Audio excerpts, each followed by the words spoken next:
குழந்தைகளே வணக்கம், சுப்ரதாயின் நல்வாழ்த்துக்கள். ஒரு பெரிய உட்காந்து பார்த்தீங்களா? இது ஒரு கிராமம், இந்திய கிராமம். இவர் ஒரு பால் வியாபாரி. இவர் ஒரு மாடு வச்சிருக்கார். அந்த மாட்டேந்து தினமும் பாலை கறந்து மக்களுக்கு கொடுப்பார். இவர் பார்த்தீங்களா எப்படி இருக்கார்? பார்த்தீங்களா? நல்லா பார்த்துங்க. இவர் சாதாரண ஆள் கிடையாது. இவர் பாருங்க, இந்த பால்காரர்கிட்ட ஒரு நல்ல செழுமையான பசுமாடு இருந்தது. ஒரு நாளைக்கு 10 லிட்டர் கறக்கும். அது இந்த பால்காரருக்கு ரொம்ப பேராசை ஜாஸ்தி. 10 லிட்டர் பால் கறந்தனாக்க இன்னொரு 10 லிட்டர் தண்ணியை விட்டு மொத்தம் 20 லிட்டர் ஆக்கி அதை தினமும் வியாபாரம் பண்ணுவார். காலம்பும் வியாபாரம் பண்ணுவார், சாயங்காலம் வியாபாரம் பண்ணுவார். வியாபாரம் நல்லா நடந்தது. சூப்பராக வியாபாரம் பண்ணார். நல்லா செழிப்பாயிட்டார். பார்த்தீங்கன்னாக்க கிராமத்து பால்காரர் பால் விற்றே பணக்கார ஆகிட்டார். பாதி தண்ணி பால் தான் இருந்தாலும் பெரிய வீடு வாங்கி நகை கழுத்தில் சங்கிலி ஆள்லாம் பார்த்தீங்கன்னா அசந்து போடுவீங்க. அந்த மாதிரி ஆகிட்டார். ஒரு மாட்டுக்கே இவ்வளோ சம்பாதிச்சு ஒரு வீடு கட்டியாச்சு. இப்போ இன்னொரு மாடு வாங்கலாம், நிறையா பணம் இருக்கே அப்படின்னு சொல்லிட்டு பக்கத்தில் மாட்டு சந்தைக்கு போய் மாடு வாங்க தான் போயிட்டு இருக்காரு.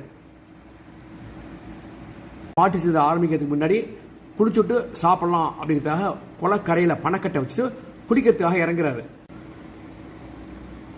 ஐயா பாருங்க, சந்தோஷமாக குளிச்சுருக்காரு பாருங்க.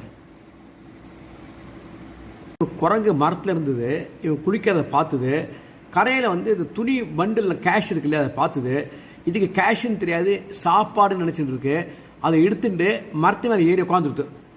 ஐயா தூக்கி போனா, ஐயோ ஐயோ ஐயோ பைப்பை சொல்லிட்டு கல்லால் குரங்கு தூக்கி அடிக்கிறான். பையை தூக்கி மரத்துக்கு ஓடுறது, சாப்பாடு இருக்கான்னு பார்க்குறது. கடைசியாக பார்த்தீங்கன்னாக்க அதுக்கு ஷாக்கு. ஏன்னா உள்ள கேஷ் தான் இருக்குது. அதில் குரங்கு என்ன பண்ணுறது, கடுப்பாயி மரத்து உச்சிக்கே படுறது. மூட்டையில் சாப்பாடு இல்லை, பணம் தான் இருக்குன்னு தெரிஞ்சோன்னா கோவத்தில் என்ன பண்ணுறது, மூட்டையை பிடிச்சி பணத்தை தூக்கி விட்டுடுறது.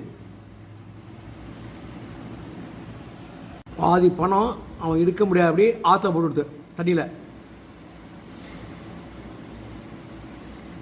அந்த பணத்தில் பாதி பணம் தண்ணியில் குரங்கு போட்டுடுத்து, மீதி தரையில் போட்ட பணத்தை எண்ணிட்டே இருக்கான் பாருங்க. என்றதே தெரியுது. பாதி பணம் தான் இருக்குன்னு தெரியுது. 1 லட்சம் கொண்டு வந்த மாட்டுக்கு 50,000 தான் கையில் இருந்தது. பாக்கி 50,000 தண்ணியோடு போயிடுது. ஐயோ, கருமானா என்னன்னு புரிஞ்சுட்டேனே. நான் பண்ண தீய வினைக்கு செய்யாத தண்டனை அனுபவிச்சிட்டேன். 50% தண்ணி விட்டேன், 50% தான் ஒரிஜினல் பால். 50% பாலுக்கான பணம் கிடச்சிடுத்து. தண்ணி விட்ட பணம் தண்ணியிலே போயிடுது அப்படின்னு சொல்லிட்டு வாயிலே அடிச்சு அழறான். ஆசை படைத்த மனிதா, உன் வினையை நீயே அறுவடை செய்தாயா? இனிமேலாவது வாழ்க்கையை ஒழுங்காக அமைத்துக்கொள், நல்லவனாக வாழ கற்றுக்கொள், நல் வினைகளை செய்ய தெரிந்து. கதை ஹிந்தியில்